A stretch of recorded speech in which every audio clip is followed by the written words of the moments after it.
Attention from people protesting police brutality and racial injustice is now being focused on Confederate monuments. People in Richmond Hill are calling for the Robert E. Lee statue to be removed. WSAV News 3's Ricardo Lewis explains why it's not that easy.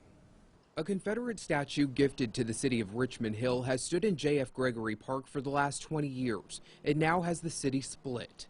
They say this is historic history, and if you remove the statue, they say that it revises history. But opposers say they want the Robert E. Lee statue removed because it represents hate and is a symbol of injustice. A petition to remove it already has more than 550 signatures. You never want a statue to divide your county, your city, and that's exactly what's happening here, which is unfortunate. Mayor Russ Carpenter and council members have been going back and forth on the right words to say to those for and against the monument for the last week, trying to balance everyone's emotions. I'm 100% against taking down monuments. The city is working to form a small committee to put together an informational marker next to the statue. They say they hope it encourages civil conversation about a bleak time in American history. Jack Douglas says that's just fine with him. That is history, and it'll always be history.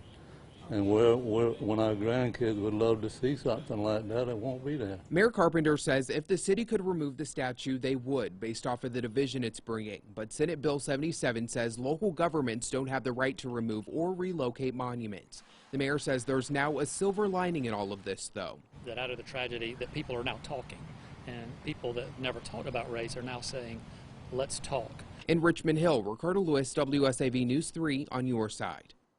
A future project has begun with the local VFW to create a monument honoring Richmond Hill's fallen war heroes.